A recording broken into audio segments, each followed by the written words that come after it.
오늘 또 계속해서 로마서 말씀을 같이 보도록 하겠습니다. 오늘은 로마서 5장 6절에서 11절까지 말씀인데요. 오늘 본문을 먼저 제가 간략하게 요약해 드릴 필요가 있습니다. 이 아웃라인이 딱딱 이 세 가지로 잡히거든요. 먼저 그걸 제가 정리해 드리고 말씀을 보겠습니다. 오늘은 전체 주제는 그리스도께서 죽으시는 것입니다. 그런데 이 죽음이 아주 생소한 특별한 죽음인데요. 첫 번째는 우리가 연약할 때에 경건하지 않는 자, 즉 연약이나 경건에 경건하지 않는 사람 같은 사람인데요. 우리가 연약할 때에 연약한 자를, 불경건한 자를 위해서 죽으셨고, 첫 번째. 두 번째는 우리가 죄인 되었을 때 죄인된 우리를 위해 죽으셨고, 세 번째는 우리가 하나님의 원수 되었을 때 원수된 우리를 위해서 죽으셨습니다. 그런데 어떤 사람은 예수님께서 세 번 죽으셨나? 이렇게 또 계산하면 안 됩니다. 한 번 죽으신 것을 이렇게 세 번의 각도로 나누어서 살펴보는 것입니다. 그래서 오늘은 예수 그리스도의 죽음, 이 아주 특별한 생소한 죽음인데 이 죽음을 우리가 한번 같이 보겠습니다. 자, 첫 번째 5장 6절이 이렇게 증거하고 있습니다. 제가 읽어드릴게요. 우리가 아직 연약할 때에 기약대로 그리스도께서 경건하지 않은 자를 위하여 죽으셨도다. 자, 우리가 연약할 때, 자, 여기서 연약은 우리가 건강이 좋지 않다, 튼튼하지 않다, 병치레가 잦다, 우리 마음 정신이 강건하지 않다, 이런 연약이 아닙니다. 오늘 이 본문의 헬라어 원뜻과 이 본문을 상황을 맞추어 보았을 때 정리해 드리자면, 여기서 연약함은 구원에 관하여서 우리가 연약하다. 다시 말하면 구원에 관하여서는 우리가 할 수 있는 것이 아무것도 없다. 그래서 구원 무능력자를 말하는 것입니다. 우리가 연약할 때의 이 말은 우리가 구원에 관하여서는 아무런 힘을, 아무런 능력을 발휘하지 못할 때, 구원에 관하여서는 우리가 무능력자다, 이런 의미입니다.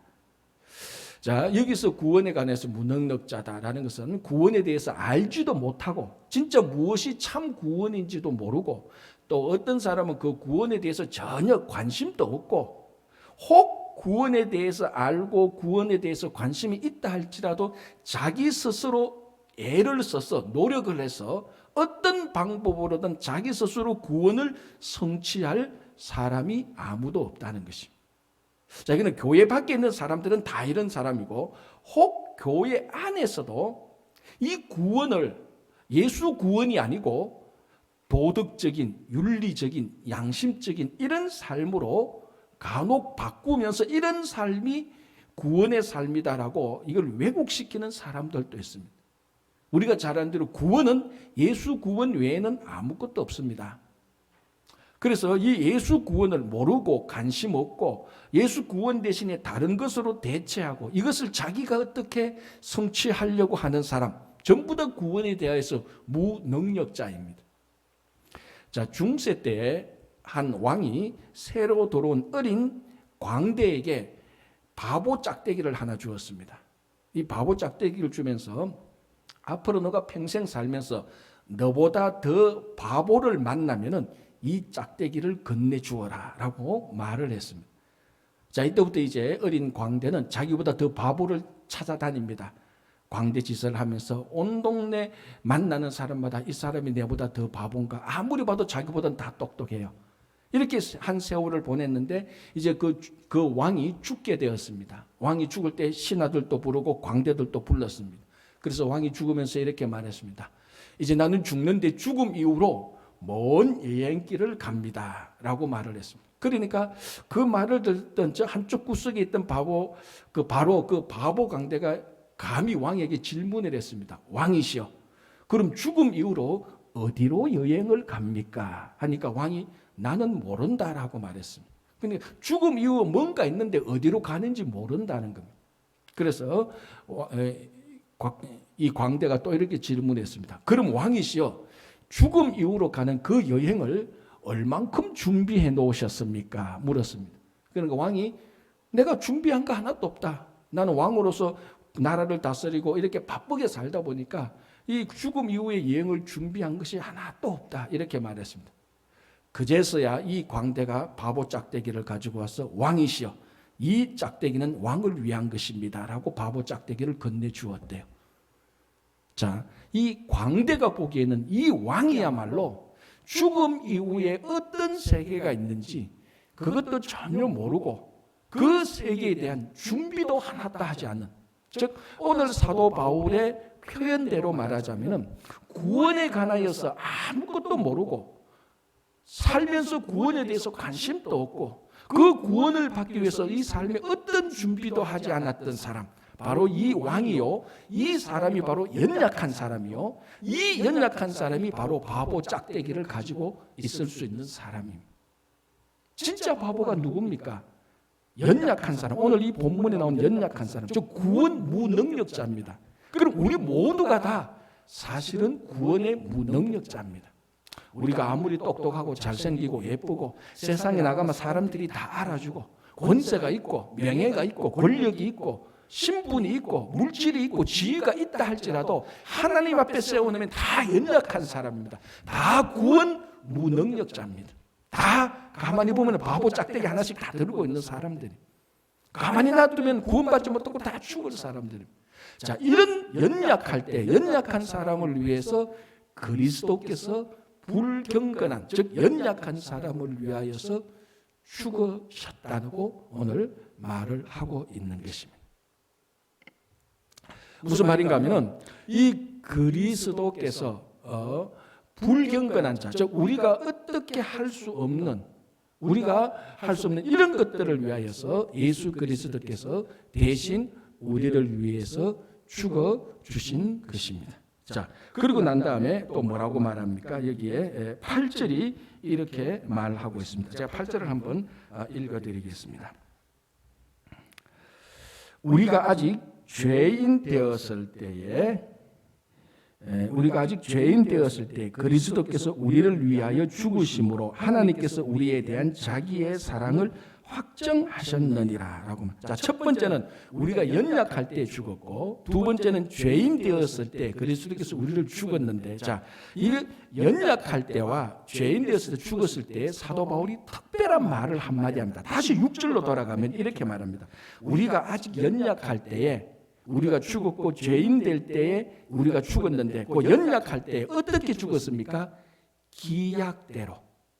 자, 6절을 다시 돌아가겠습니다. 우리가 아직 연약할 때로 기약대로 그리스도께서 죽으셨고, 또 같은 의미로요, 우리가 아직 죄인 되었을 때에, 본문에는 없지만 같은 의미로 기약대로 그리스도께서 우리를 위해서 죽으셨습니다. 자, 이 기약대로라는 말이 오늘 사실 6절에만 있지만 8절, 10절, 그리고 우리가 원수 되었을 때에 기약대로라는 말은 없지만 그런 의미가 같이 포함되어 있습니다. 그래서 이 기약대로라는 말을 우리가 먼저 한번 또 살펴볼 필요가 있습니다. 자, 여기서 기약대로라는 말은, 이 기약은 원래 단어를 그대로 번역하자면은 시간대로랍니다. 시간대로. 예수 그리스도께서 시간에 따라서, 우리가 연약할 때 시간에 따라서 그리스도께서 우리를 위하여서 죽으셨다 이 말입니다. 자, 이 시간은 이제 여러분 잘 아시다시피 우리는 시간 그러면 한 단어밖에 없지만은 헬라어는 그 시간에 해당되는 단어가 두 단어가 있습니다. 크로노스와 카이로스라는 말. 크로노스는 일반적인 시간입니다. 자, 지금이 몇 시죠? 지금 제가 시계를 보니까 한 11시 30분 정도 됐습니다. 이게 크로노스 일반 시간입니다. 우리가 살아가는 세월, 인생 90년 살았다라고 말할 때 90년 세월, 지금 몇 시냐 할 때 11시 반, 이런 일반적인 시간이 다 크로노스입니다. 그리고 그 다음에 나타나는 단어가 카이로스인데, 좀 얼핏 들으면 비슷한 단어 같은데 다릅니다. 크로노스와 카이로스입니다. 오늘 이 카이로스는 일반적인 시간이 아니고 아주 특별한 시간입니다. 하나님의 특별한 시간입니다. 하나님과 우리 사이에서 특별한 일이 일어나는, 정말 참된 의미가 있는 시간, 즉 우리가 예수 그리스도를 믿어서 구원을 받는 그런 시간들, 우리가 하나님께 영광을 돌리는 그런 시간들, 하나님과 우리 사이에서 긴밀한 교제가 일어나서 기쁨과 즐거움을 누리는 그런 시간들, 즉 일반 시간들이, 일반 사람들이 일반적인 시간 속에서 도저히 알아들을 수 없는, 경험할 수 없는 그런 특별한 시간, 그런 것들을 카이로스라고 말을 합니다. 그런데 오늘 이 본문에 기약대로라는 크로노스를 썼을까요? 카이로스를 썼을까요? 헷갈린다면 일반 시간을 썼을까요? 특별한 시간을 썼을까요? 안 보니까 모르죠. 특별한 시간, 그걸 말하는 겁니다. 그러니까 우리가 연약할 때, 우리가 죄인 되었을 때, 우리가 원수 되었을 때 그리스도께서 특별한 시간에 따라서 죽으셨다라는 거예요. 이 특별한 시간은 하나님께서 주관하는, 하나님께서 우리들에게 주시는 바로 그 시간입니다. 일반적으로 흘러가는 인류 역사의 보통적인 시간이 아니고 하나님께서 간섭하셔서, 하나님께서 섭리로 역사하셔서 구원이 일어나게 하고 하나님의 역사가 일어나는 시간, 그게 바로 하나님께서 우리 시간에 하늘에서 간섭하셔서 역사하는 그 시간입니다. 그 시간에 따라서 그리스도께서 죽으심으로 말미암아 구원이 일어나는 겁니다. 그래서 이 구원은 일반 보통 역사의 시간 속에서 일어날 수 없는 일입니다. 그래서 일반 역사의 삶을 살아가는 사람들에게서 이 구원은 경험할 수도 없고 볼 수도 없고 알 수도 없고 자기들이 당할 수도 없는 것입니다. 이 구원은 하나님께서 특별히 간섭하셔서 특별히 하나님께서 구원의 사건을 일으킬 때에 그리스도께서 죽으신 그 사건하고 일치되는 것입니다. 그래서 자, 우리가 예수 그리스도를 믿어서 구원을 얻었습니다. 이거는 일반적인 사건에서, 일반적인 역사적인 사건에서 도저히 일어날 수 없는 겁니다. 하나님께서 간섭하신 특별한 사건에서, 특별한 섭리에서 우리가 구원을 받은 사람입니다. 그래서 여러분들이 어떻게 생겼든지 간에, 무엇을 알고 있든지 간에, 신분이 무엇이든지 간에, 명예가 무엇이든지 간에 여러분들이 예수를 믿고 구원을 얻었다는 것은 하나님의 특별한 섭리가 여러분들에게 임했다는 것이고, 하나님의 특별한 사랑과 구원이 여러분들과 함께 했기 때문에 구원을 받은 사람입니다. 그래서 여러분들은 구원을 받은 사람으로서 하나님의 특별한 관심과 하나님의 특별한 보호와 하나님의 특별한 인도하심과 하나님의 특별한 관리를 받고 있는 사람들입니다. 일반적인 삶 속에서는 이런 일들이 일어날 수가 없습니다. 그래서 기약대로 하나님의 특별한 시간과 섭리대로 구원이 일어났다라고 말을 합니다. 자, 예나 지금이나 왕이나 대통령의 특별한 관리를 받고 있고 특별한 사랑을 받고 있는 사람을 우리는 보통 그런 사람을 실세라고 말을 합니다. 그래서 정권이 바뀌면 사람들은 누가 이 정권의 실세인가 그걸 알려고 합니다. 누가 실세입니까? 대통령이나 왕이 특별히 사랑하는 사람, 대통령이나 왕이 특별히 권리를 주는 사람, 보호하고 관리하는 사람, 이 사람이 사실은 다 실세예요.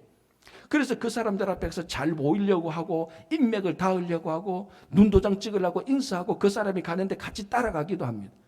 그러니까 이 실세를 무시하는 사람, 차별하는 사람은 아무도 없습니다. 다 그 앞에서 최대한 잘하려고 하고 잘 보이려고 하는 거죠. 우리가 하나님의 실세라는 겁니다. 왜? 우리가 구원받은 것은 일반 역사에서 일어나지 않는 하나님의 특별한 관심과 사랑과 배려와 관리를 받았기 때문에 우리가 구원을 받은 것입니다. 그래서 아주 좁게 단순하게 말하자면 성도가 성도를 무시해서는 절대로 안 됩니다. 왜? 이 성도 뒤에는 하나님의 관심과 배경이 있습니다. 그래서 보통 우리가 이런 말을 하죠. 나는 든든한 백이 있다. 이 한국말인데 그럼 네 백이 누구냐? 뭐 대통령이냐 총리냐? 그게 아니고 나는 하나님의 백이 있다. 이렇게 우리가 보통 이야기를 합니다. 자, 그 말이 틀린 말이 아니죠. 구원을 받은 사람은 하나님의 특별한 섭리와 특별한 관리, 특별한 사랑과 배려 때문에 구원을 받았기 때문에 하나님의 든든한 백이 있는 것입니다. 그래서 이 사람은 무시당하지도 않고 무시할 수도 없는 것입니다. 그게 누구냐?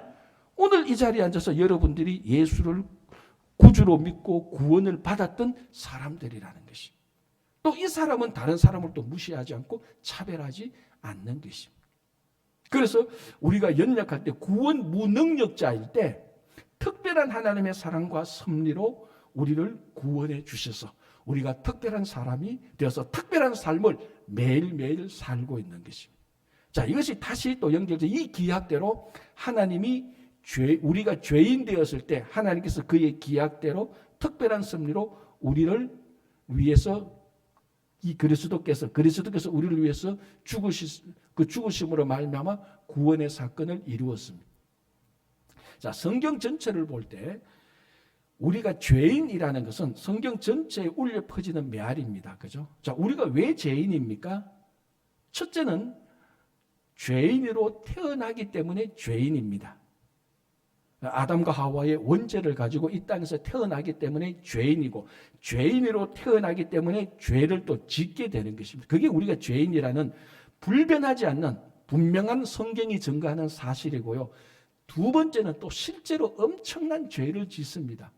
그런데 무슨 어떤 사람은 진짜 법 없이 도덕 없이도 살아갈 수 있는 정말 양심적인 사람이 있습니다. 그 사람은 정말 죄를 짓지 않습니다. 이런 사람들이 간혹 있습니다. 그런데 그런 사람조차도 그 사람의 마음을 뜯어보면은 죄투성이죠. 자, 20세기 최고의 기독교 변증가라고 말하는 C.S. 루이스라는 사람이 있습니다. 여러분 아마 어디 순간은 한 번씩 다 들어봤을 사람인데 20세기 최고의 기독교 변증가입니다. 그리고 참 그의 믿음이 존경받는 한 사람의 크리스찬 성도입니다. 그 사람이 뭐 나니아 연대기, 뭐 예기치 않는 기쁨, 뭐 스크루테이프에 보낸 편지, 한국말로도 많이 번역되고 아마 여러분들도 그 얘기를 모르는 사이에 들었을 겁니다. 자, 이분이 이런 말을 했습니다. C.S. 루이스가 만일 내가 내 이름을 쓰지 않고 내 마음에서 자동적으로 흘러나오는 이것을 그러지 않고 그대로 글로 써서 누구한테 보여준다면, 그건 자기 마음을 그대로 드러내서 글로 써서 다른 사람들에게 보여준다면 이 글을 읽는 사람은 그 글 속에서 끔찍한 괴물을 발견할 것이라고 이렇게 말을 했습니다. 자, 여러분 지금 마음속에 있는 것, 여러분들이 생각하는 마음속으로 있는 것, 사람들에게 말하지 않고 행동하지 않는 마음속에 있는 것을 정말로 글로 다 한번 써보십시오. 10명이 있으면 거기는 10명의 괴물들이 나타날 겁니다. 저도 똑같습니다. 저도 제 마음속에 있는 거 딱 쓰고 여러분 읽으면은 빈 목사님 목회 못하겠는데 이런 소리를 할 겁니다. 그만큼 우리 마음속에는 다 그런 악한 것들이 다 있습니다. 죄인이죠. C.S. 루이스라는 그런 사람들이 자기 마음을 드러냈을 때 끔찍한 괴물이라고 말을 했다면 우리들 역시 똑같은 끔찍한 괴물인 죄인입니다. 자, 이 죄인들을 위해서 기약대로 특별한 하나님의 시간 섭리에 따라서 그리스도께서 어떻게 하셨다고요? 이 죄인들을 위해서 죽으셨다는 겁니다. 죄인들, 우리 같은 죄인들을 위해서 죽으셨다는 겁니다. 우리가 교회에 와서 성경을 읽고 설교를 많이 들었기 때문에 예수 그리스도께서 죄인을 위해서 죽으셨다는 말에 여러분들은 아무도 충격을 받지 않아요. 이상합니까 이 말이? 이상하지 않죠. 예수 그리스도께서 죄인을 위해서 죽으셨다는 말이 하나도 이상하지 않죠. 지극히 당연하죠. 그러나 그 당시 유대인들은 그리스도께서 죄인을 위해서 죽으셨다는 것은 굉장히 어색한, 생소한, 낯선 죽음입니다. 자, 오늘 7절을 한번 보시기 바랍니다. 이렇게 말합니다. 의인을 위하여 죽는 자가 쉽지 않고 선인을 위하여 용감히 죽는 자가 혹 있거니와. 자, 이 말은 간단하게 말하면은 한 사람이 다른 사람을 위해서 죽는 것은 참 힘들다. 그런 일은 거의 없는데 간혹 의인들을 위해서 그리고 선인들을 위해서 자기 목숨을 내어놓는 사람들이 간혹 있기는 있다라는 말입니다. 자, 여러분 혹시 지금까지 살아오시면서 의인을 위해서 선인을 위해서 목숨을 한번 내보신 적이 있습니까? 없죠. 있으면 여기 앉아있을 리가 없죠. 다 목숨 내놨기 때문에. 그리고 간혹 우리가 그런 얘기를 듣습니다. 어떤 사람이 의인을 위해서 목숨을 내놨다. 야, 그 사람 참 의인이다. 이렇게 말하고 또 우리가 주변에서 보면은 진짜 사랑하는 사람을 위해서 목숨을 내놓는 사람이 있습니다. 그리고 혈육을 위해서 자기 목숨을 내놓는 사람이 있습니다. 부모가 자녀를 위해서 대신 죽는 사람도 있고 자녀가 하도 효성이 지극해서 부모를 위해서 대신 죽는 사람도 있습니다. 그리고 나라에 대한 충성이 지극하여서 나라와 민족과 국가를 위해서 자기 목숨을 내놓는 특별한 애국지사들이 있죠. 우리나라가 일본의 식민지 당했을 때 나라를 찾기 위해서 자기 목숨을 내놓은 정말 훌륭한 독립투사들이 다 있었습니다. 그리고 자기가 믿고 있는 진리를 위해서 이 성경의 진리를 위해서 정말 간혹 예수 그리스도를 위해서, 하나님을 위해서 순교하는 사람들이 있습니다.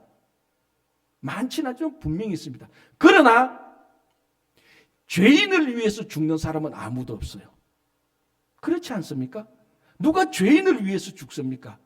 여러분, 자, 지금 제가 말로 죄인이라고 말을 하니까 고상한 사람으로 듣는데, 여러분, 죄인이라는 것은, 미안합니다, 설교 시간에 이런 말해서, 일상적인 쓰레기 같은 사람이 죄인 아닙니까? 그 사람이 죄인이에요. 우리가 성경에서 죄인, 우리가 죄인이다라고 말하는 이 죄인이란 말에 우리는 굉장히 낭만적으로, 굉장히 우리는 중성적인 가치를 두는데, 죄인이라는 말에는 개쓰레기 같은 사람들이에요. 그 사람이 죄인이죠. 어느 누구가 죄인을 위해서 죽습니까? 안 죽습니다. 못 죽어요. 이왕 내 목숨이 이렇게 귀중한 내 목숨인데, 죽으려면은 나라를 위해서 죽지, 국가를 위해서 죽지, 예수 그리스도를 위해서 죽지, 내가 믿는 진리를 위해서 죽지, 내 부모를 위해서 죽지. 죄인들, 쓰레기 같은 사람을 위해서 내가 왜 죽어? 내 죽음이 개 죽음이 되는 거지. 그렇지 않습니까? 그래서 이 사도 바울이 로마 교회 교인들에게, 그 당시 유대인들에게 그리스도께서 죄인을 위해서 죽었다는 말은 굉장히 생소합니다. 왜 죄인을 위해서 왜 죽습니까? 죄인은 자기 죄로 인해서 자기가 죽어야지. 죄인은 자기 죄로 인해서 자기가 처벌받아서 사형당하거나 자기가 죽어야지. 누가 죄인을 위해서 누가 죄인을 위해서 죽어줍니까? 아무도 죽어줄 수가 없습니다.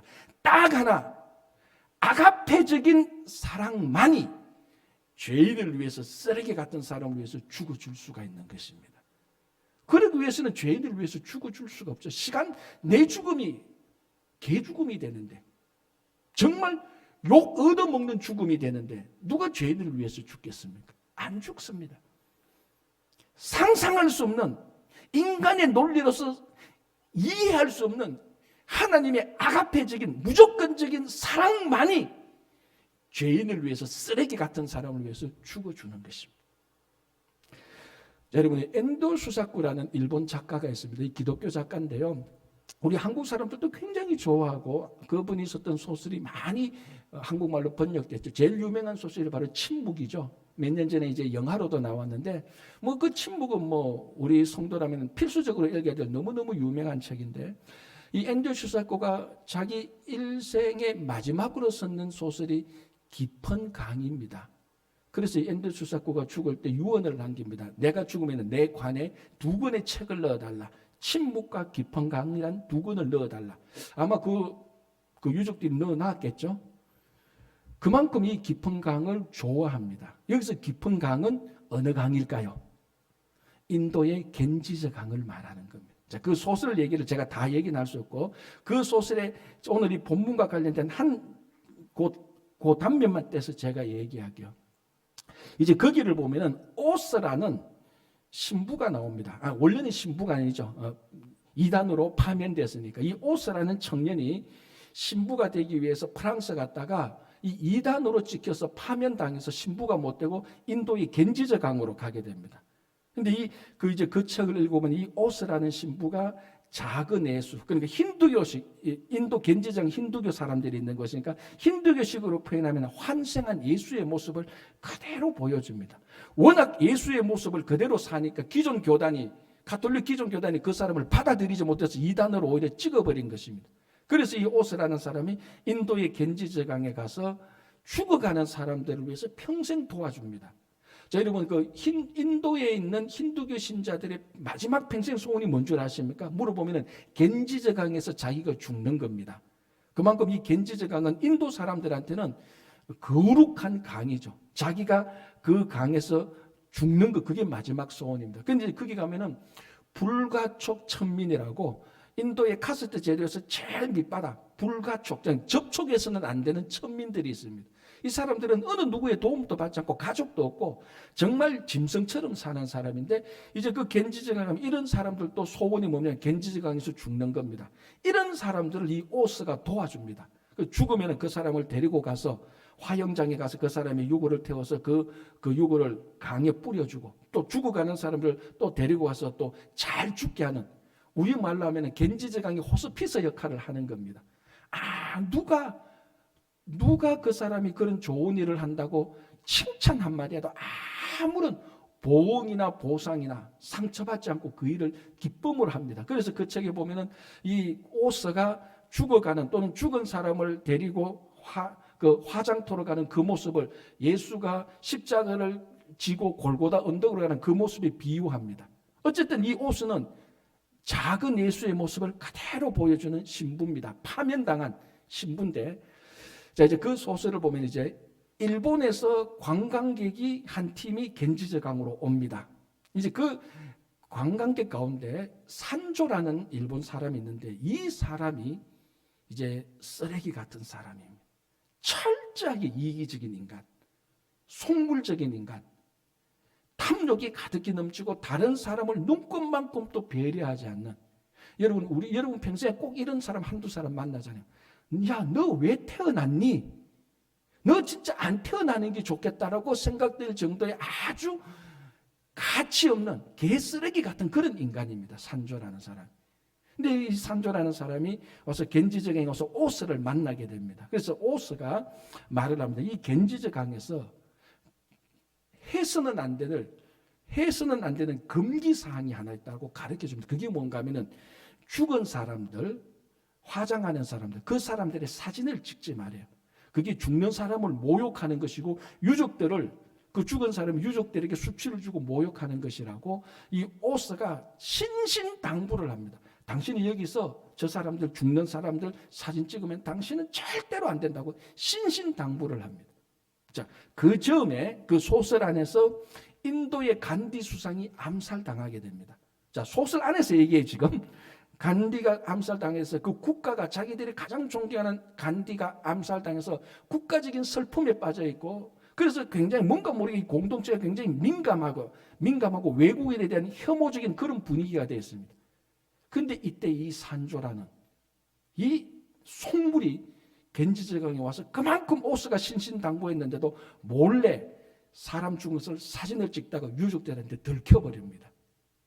어떻게 되면 유족들이 분노하게 됩니다. 그래서 산조를 잡아서 죽이려고 막 뛰어가고 하는데, 뛰어가고 산조는 도망하는데 바로 그 옆에 오스가 있었어요. 방금 또 한 시체를, 죽어가는 그 시체를 화장대에 이제 잘 전달해주고 너무 피곤해서 쉬고 있는 바로 그 순간에 옆에서 산조가 사진 찍다가 유족들한테 들켜서 산조가 그러면 날 살려라 하고 도망가는 이 찬스에 이 오스가 감각적으로 딱 알았습니다. 이 산조가 유족들한테 잡히면 죽는다.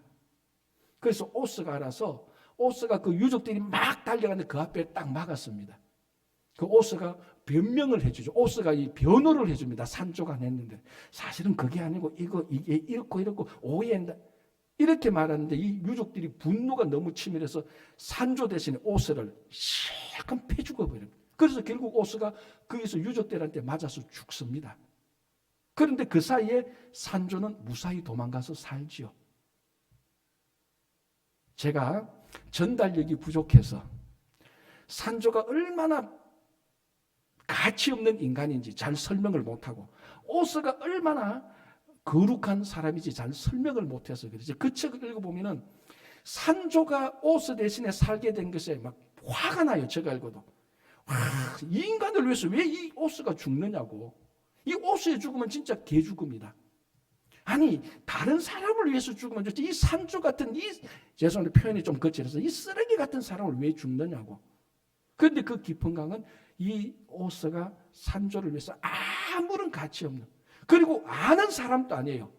그때 우연히 겐지즈 강에서 그냥 한번 만나서 같이 이제 충고 한마디 해준, 얼굴도 모르고 한 번도 지금까지 생면부지했던 이 산조, 속물 중에 속물인 쓰레기 같은 이 산조를 위해서 오스가 아무런 조건 없이 산조를 위해서 대신 죽어줍니다. 보면은 참 짜증나요. 바로 이것이 죄인을 위해서 죽어주는 겁니다. 이 납득이 되면 그 책을 읽어보면 납득이 안 돼요. 어떻게 이런 사람을 위해서 죽느냐고. 나라를 위해서 죽거나 진리를 위해서 죽거나 뭔가 좋은 일을 위해서 죽지. 사회적인 불평등을 위해서 싸우다가 죽지. 그런데 이 아무런 가치 없는 쓰레기 같은 사람을 위해서 죽습니다. 그게 죄인을 위해서 죽는 겁니다. 이거는 인간적으로 안 되는 겁니다. 하나님의 아가페적인 사랑만이 가능합니다. 자, 그래서 한번 보십시오. 8절 다시 볼게요. 우리가 아직 죄인 되었을 때 그리스도께서 우리를 위하여 죽으심으로. 요거는요, 오스가 산조를 위해서 죽은 거하고 똑같습니다. 죽으심으로 뭐라고 말합니까? 하나님께서 우리에 대한 자기의 사랑을 확정하셨느니라. 즉 죄인을 위하여서 죽어줄 만한 아무런 가치가 없는 죄인을 위해서 죽을 때에 거기에 하나님의 아가페적인 사랑이 나타나는 겁니다. 여러분 한번 생각해 보십시오. 가족을 위해서 죽는 거요, 아가페적인 사랑이 아니에요. 자기 본능 혈육을 위해서 죽는 거죠. 진리를 위해서 죽는 거요, 아가페적인 사랑이 아닙니다. 자기 신념 때문에 죽는 거죠. 그렇지 않습니까? 나라를 위해서 죽는 거 아가페적인 사랑이 아니에요. 나라에 대한 충성과 애국심에 대해서 죽는 거지만 유일하게 쓰레기 같은 죄인을 위해서 죽는 것은 하나님의 아가페적인 사랑만 가능한 겁니다. 그런데 이 일이 산조와 오스가의 관계가 아니고 그리스도와 우리와의 관계라는 겁니다. 바로 그 깊은 강에서 산조라는 그 말할 수 없도록 탐욕적이고 이기적이고 쓰레기 같은 인간이 뒤집어 보면은 죄인인 우리가 바로 그 모습이라는 거예요. 그런데 감사하게도 그리스도께서 죄인을 위해서 죽으셨기 때문에 우리가 구원을 받은 거예요.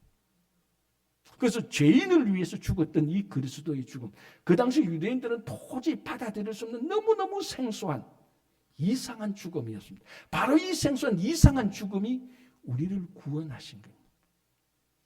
그래서 우리는 하나님의 특별한 사랑을 받은 특별한 섭리 속에 있는 사람들입니다. 자, 마지막으로 하나 더 볼게요. 10절에 이렇게 되어 있습니다.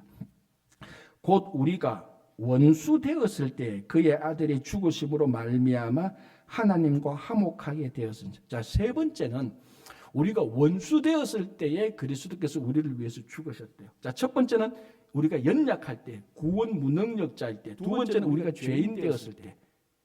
그런데 우리가 구원의 무능력자고 죄인 되었, 우리가 죄인이라는 것은 쉽게 우리가 받아들일 수 있습니다. 인정. 그러면 콜. 그리고 우리가 구원 무능력자지, 우리가 죄인이지, 오케이. 그런데 우리가 하나님의 원수라고? 아니, 하나님하고 우리 사이에 뭐 전쟁한 것도 아니고, 하나님 우리 가족 중에서 내가 복수 원한을 품는 것도 아니고. 자, 여러분, 원수가 뭡니까? 이 복수 관계, 원한이 맺힌 관계 아닙니까? 반드시 복수를 갚아야, 원수는 복수를 갚는 그런 관계 아닙니까? 근데 우리가 하나님하고 원수, 그건 좀 납득이 안 되는데 이럴 수가 있습니다. 그런데 여기서 원수는요, 바로 지금 제가 방금 말씀드린 그런 원수가 아닙니다. 로마서 8장 7절을 보면은 육신의 생각이 하나님과 원수라고 말을 하고요. 야고보서 4장 4절을 보면은 세상과 벗된 것이 하나님의 원수라고 말을 합니다. 자, 우리 교회가 친구교회입니다.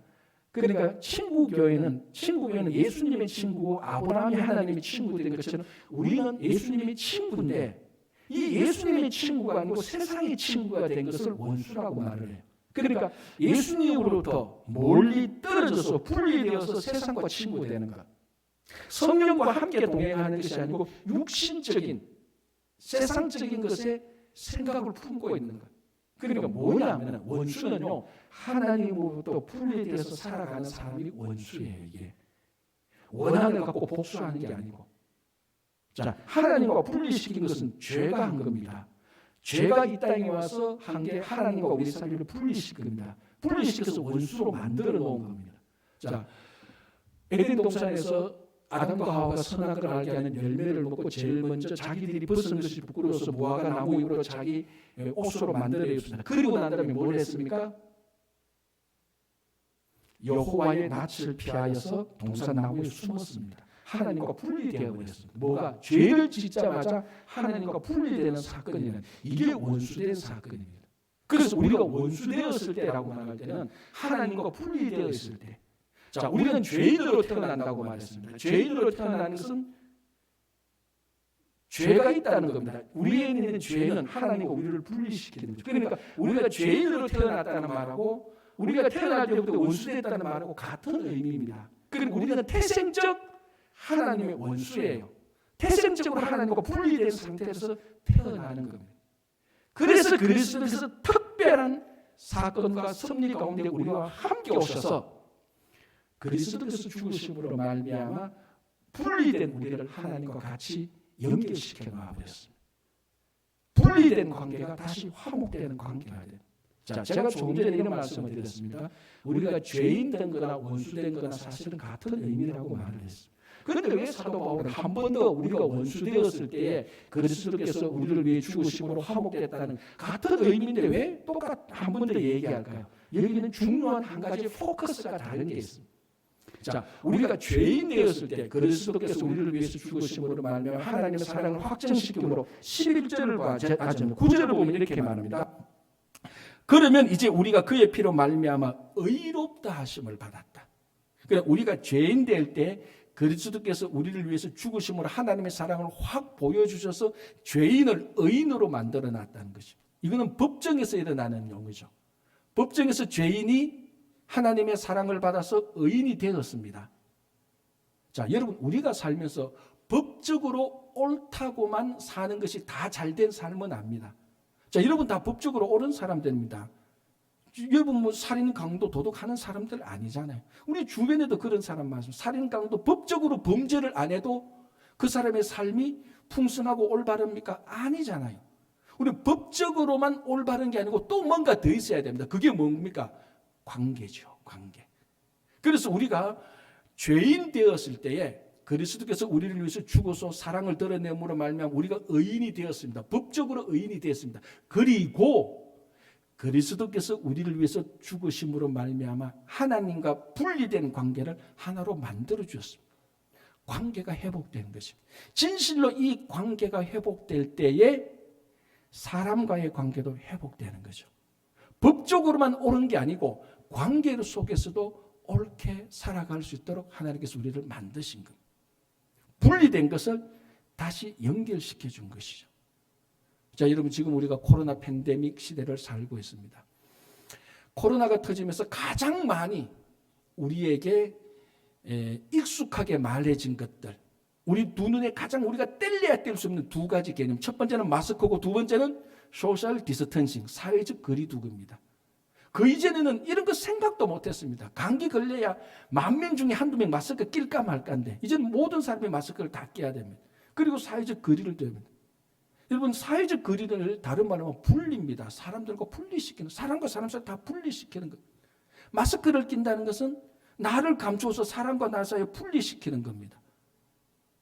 자, 여러분, 저도 가끔 이제 교회에 있다가 사람 만나서 나갈 때 혹시나 제가 마스크를 안 끼고 아차하고 나갈 때 그런 사람을 만나면 내가 마스크를 안 꼈구나 하면은 그 사람도 나를 피해서 몇 걸음 물러가고 나도 그 사람 피해서 몇 걸음 물러가요.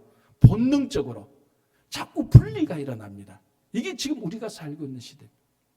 하나님께서 우리가 원수되었을 때, 우리가 하나님으로부터 분리되었을 때, 사람과 사람 사이에 분리되었을 때 그리스도께서 죽으심으로 말미암아 분리된 것을 다시 화목하게 하십니다. 우리가 지금 소셜 디스턴싱, 사회적 거리와 마스크를 두고 어쩔 수 없이 코로나 팬데믹으로 분리되고 살고 있지만 이것을 다시 화목시키는 것은 예수 그리스도의 죽음과 구원의 사건입니다. 그 사건에 의지하여서 우리는 다시 하나님과 우리 사이에 화목하게 되는 것을 소망하고 기대하면서 살아갈 수 있는 근거가 여기에 있는 것입니다. 지금 우리는 우리 사이에 다 분리되어 있습니다. 우리가 원수되었을 때, 우리가 분리되었을 때, 하나님과 분리되었을 때, 사람과 사람 사이에 분리되었을 때 그리스도께서 우리를 위해서 죽으심으로 말미암아 화목 하나로 연결시켜셨도다. 이것이 오늘 코로나 팬데믹에 살고 있는 우리의 소망이요, 우리의 확신입니다. 그리스도께서 행하셨으니 곧 우리들에게 이 일들이 일어날 것입니다. 그 소망과 확신 속에서 살아가시는 여러분 되시기를 바랍니다. 기도하겠습니다. 하나님 감사합니다. 우리가 원래 구원 무능력자였고, 우리가 원래 끔찍한 괴물인 죄인이었고, 우리가 원래 하나님과 사람 사이에 분리되어서 살았던 사람인데 하나님의 특별한 시간, 하나님의 특별한 관리 속에서, 특별한 역사 속에서 우리가 다시 구원을 받게 되고 하나님의 사랑을 받아 의롭게 되고 다시 분리되었던 것이 다시 화목하게 되는 것을 기대하고 소망 가운데서 살아갑니다. 주님 이 일을 속히 이루어 주실 것을 믿으며 예수님의 이름으로 기도하옵나이다. 아멘.